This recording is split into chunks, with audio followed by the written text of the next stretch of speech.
One of the biggest achievements that you can do in Escape from Tarkov's PVE mode is get towards Kappa. However, today I'm going to tell you why you shouldn't do that straight away, and there's one massive thing that you should try out, which is getting Lightkeeper. This is the task chain that has about 11 tasks that you need to complete as of the recording of this video. Maybe it changes later on down the line with future updates, etc. But currently there are 11 tasks in the game that you can complete to fully complete the Lightkeeper kind of task chain. And so why are we talking about Lightkeeper? Why is it more beneficial for your PvE account than completing Kappa, for example?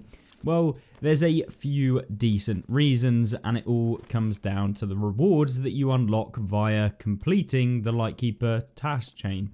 And also, this is going to be one of the limiting factors of why you should do it first as opposed to Kappa, is that the task requirements for Lightkeeper and the actual delivery of the task is limited to a 10-hour period. So every time that you complete a task for Lightkeeper, you have to wait 10 hours before you can complete the next one. For most people, it's basically a day. So every day you can complete a Lightkeeper task and get through 11 days worth of Lightkeeper tasks at the end of it. In terms of why I found it super useful now, and looking back on it, having spent all of the hours doing Kappa first, why I would change it is the fact that you get a ton of rewards, and the main reward is having access to barters and trades from the other traders within the game that you cannot actually get unless you do Lightkeeper first, and they're going to help you in doing some of the other tasks much more efficiently and a much more enjoyable experience. You're able to unlock exclusive items that really aren't that much different from what you would normally get from tasks, except these are like the highest level items that you're going to be able to get, the top tier stuff, things like the CQCM face shield that you're able to use, which is just amazing. And it is like one of the best helmets in quotation marks because it's a face mask. You guys get the idea, but it is a level 4 face mask, stopping those scavs from being able to shotgun you in the face, which is always a nice addition.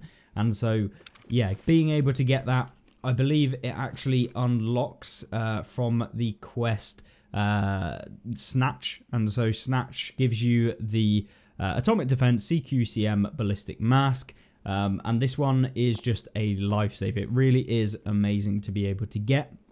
And alongside completing Snatch, you're able to unlock the Lightkeeper service, Sacred Amulet, which was also really useful for when you're trying to hunt down cultists. Now, cultists have had their spawn rate increased recently up to a 20% chance I'm hearing floated around. I don't know if that's been officially confirmed by BSG, but they were buffed in terms of their spawn rate on the maps that they do appear on. So things like Nighttime Customs, Woods, and various different other maps. You guys get the gist. Any maps that cultists did spawn on increased to a 20% roughly from what I can see, and that is really important because the Sacred Amulet means that they don't attack you unless provoked, which means that you can get into advantageous positions against the cultists and be able to have much better fights against the cultists, more successful ones, and hopefully come out of your raid that little bit easier.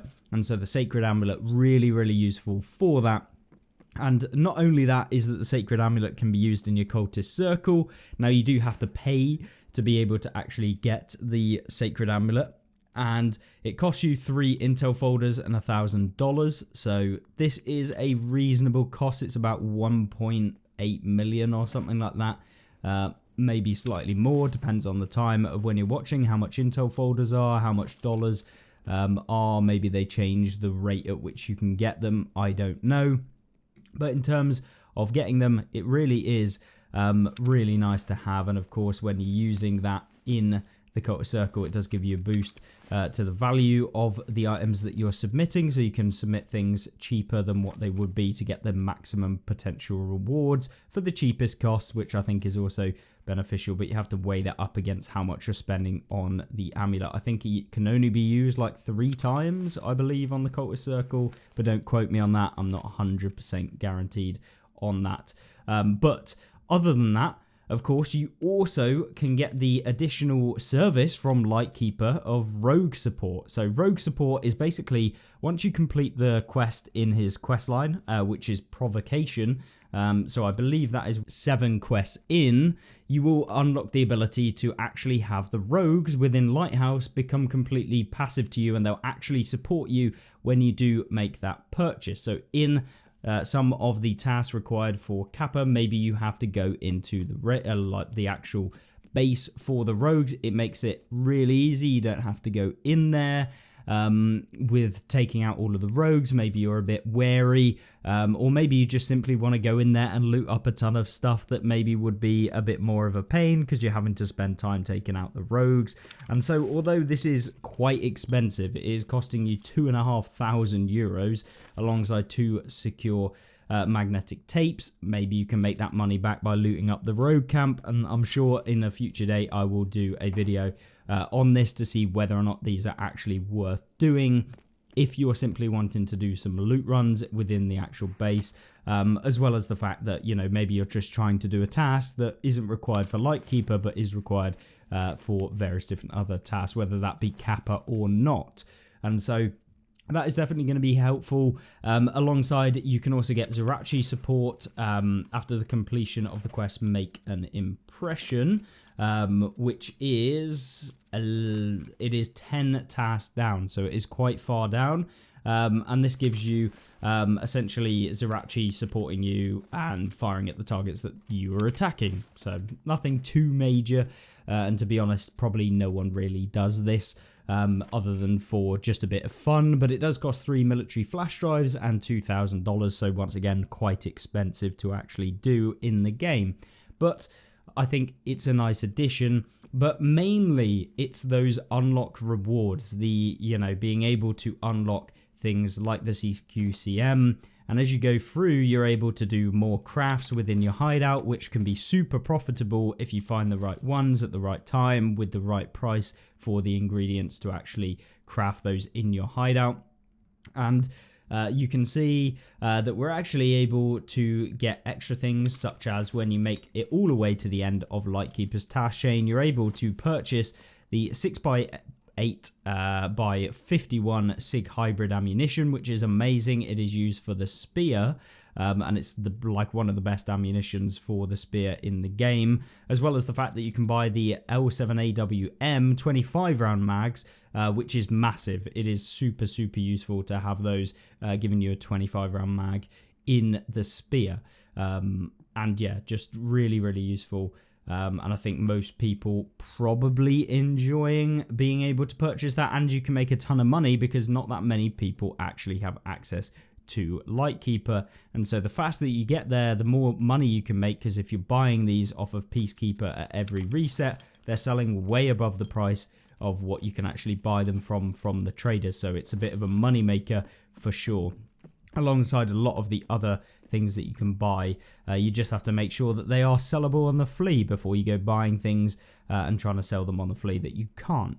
But it is really useful, as well as the fact that alongside those, you're able to get some of the things for your hideout upgrades, things like GPSAs and the ACCs. However, these, by the time that you get to Lightkeeper, I would hope that you already have completed your Intel Center level 3 and the other upgrades requiring those for your hideout. So some of the labs exclusive items, you should have already got those by the time that you do. But if you haven't, it's a nice additional bonus to having completed Lightkeeper. And of course, yeah, just going to Lightkeeper itself. And then we have one of the biggest things, which is the ability to actually go into Lightkeeper's Island. And this has been an insanely valuable addition to Lighthouse runs for me, because it's relatively close to one of the extracts that you can take, which is being, you know, the Southern Road extract, which is pretty much guaranteed wherever you spawn on the map. So you can loot up the chalets, you can go into the road camp, you can then make your way down to the Lightkeeper Island, and the biggest thing, the bedroom marked room. This is a super cheap marked room key and has quite a lot of valuables. So you're only spending about 100k per use, and typically I am making, you know, I don't know, like 200, 300, 400k, maybe 500k per opening of that room, just simply because of all of the rare loot spawns that are in there. And then if you factor in that you can actually get labs keycards in there, so red, green, yellow, violet, blue, all of them do spawn in there once you open up the marked room. And so far I've managed to pull probably about 4 labs keycards within there. So not the access keycards, although they do spawn in there alongside the 21WS keys and stuff like that. You can get the labs keycards in there. I managed to get 2 in one go when I did a run, and you can see the full loot run that I did for that on the channel already.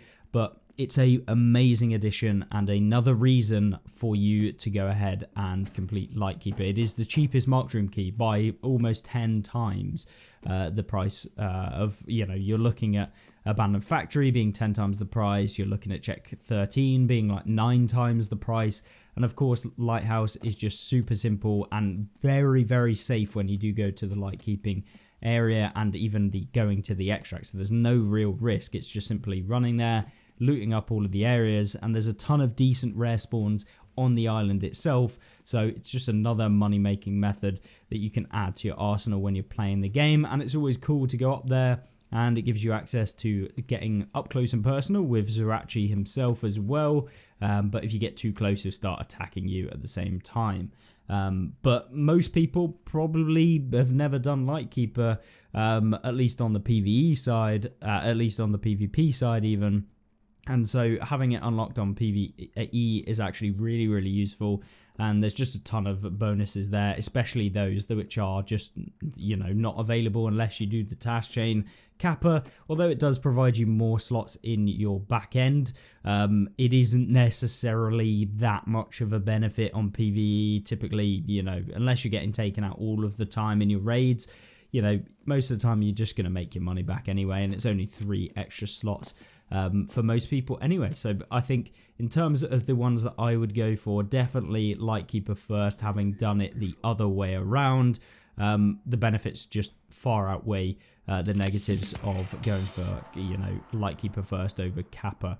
And so, yeah, really would recommend going after the Lightkeeper first. And of course, thank you for watching this video. I thought I'd share it with you guys, show you some of the benefits, and of course let me know your thoughts. Maybe you completely disagree, and I'm interested to see what you guys think. But other than that, subscribe down below. You can check out the Twitch link in the description down below as well. I will be streaming on Twitch very shortly, every single day. So with that being said, I will see you in the next one. Goodbye.